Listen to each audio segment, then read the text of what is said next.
বেশ আশ্চর্যজনক ফোদ ভাই, এই বিকল্প শক্তি নিয়েই তো তর্ক চলছে এবং সেটি নিয়ে রাজনৈতিক দলগুলোর মধ্যে প্রতিদিনের আলোচনায় নিশ্চয়ই আপনিও কথা বলছেন যে বিকল্প শক্তির একটা অন্বেষণ চলছে। এই কারণে কি নির্বাচন নিয়ে সংশয়? বিকল্প রাজনীতি নিয়ে একটা তর্ক তো আসলে 111 থেকে চলে আসছে। -2 ফর্মুলা, তৃতীয় ধারার রাজনীতি, সংস্কারপন্থীদের রাজনীতি, বিকল্প ধারা, এবং এই জন্য বি চৌধুরী সাহেব বিএনপি থেকে বের হয়ে বিকল্প নামই দিয়ে দিলেন আর কি। প্রশ্ন হচ্ছে বিকল্প ধারাটা আসলে কি, সেটা কিন্তু এখন পর্যন্ত কেউ ডিফাইন করতে পারে নাই। এইটা হলো একটা চ্যালেঞ্জের জায়গা। ডক্টর কামাল হোসেন তো আওয়ামী লীগের সভাপতি ছিলেন, সেই মানুষটাও কিন্তু বের হয়ে আসছেন কি কারণে? সে মনে করছেন যে একটা বেটার আওয়ামী লীগ করতে হবে, যেটা বিকল্প হইতে পারে সবার জন্য। তো দিন শেষে বিকল্প করতে গিয়ে সে একটা ভঙ্গুর আওয়ামী লীগ করেছেন আর কি, যেটা আসলে আওয়ামী লীগ হয় নাই। বি চৌধুরী সাহেব ইকুয়ালি বিএনপি থেকে বের হয়ে গিয়ে বোধ করেছেন যে হয়তো একটা বেটার বিএনপি করতে পারবেন। অলি আহমেদ সাহেব বিএনপি থেকে বের হয়ে গেছেন, তিনি মনে করেছেন আমি জিয়ার রাজনীতি করেছি, জিয়ার সাথে রাজনীতি করেছি, আমি হয়তো একটা বেটার বিএনপি করতে পারবো। এই পলিটিক্সগুলো ফেল করছে।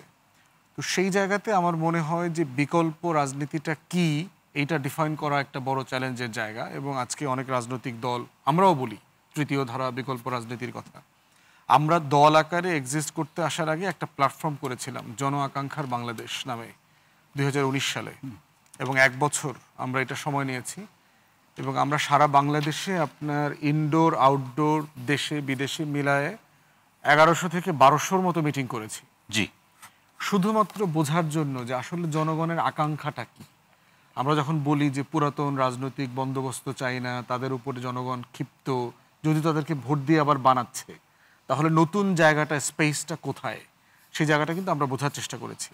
এবং আমরা তখন কিছু অনুসিদ্ধান্তেও আসছি যে আমাদের এই মিটিংগুলোর সামআপটা কি। তো সেখানে আমরা দেখেছি যে দেশের মানুষ মুক্তিযুদ্ধ এবং ধর্ম দুটোকেই খুব শ্রদ্ধা করে, ভালোবাসে, সম্মান করে, কিন্তু দুটো জিনিস নিয়ে বাড়াবাড়ি কচলাকচলিটা আবার প্রচন্ড রকম অপছন্দ করে।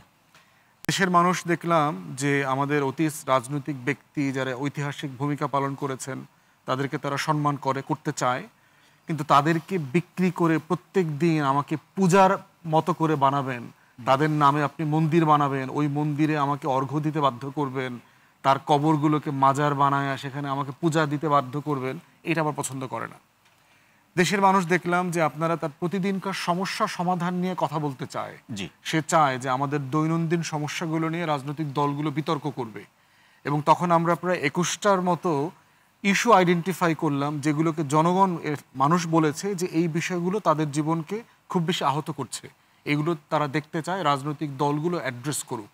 এই যে ইস্যু বেসড পলিটিক্স, যেটাকে আমরা সেবা ও সমস্যা সমাধানের রাজনীতি বলছি, আমার মনে হয় যে সবারই আমাদের একটা দায়িত্ব আছে এই বিকল্প ধারাটা বোঝার চেষ্টা করা, আমাদের জায়গা থেকে আমরা চেষ্টা করি।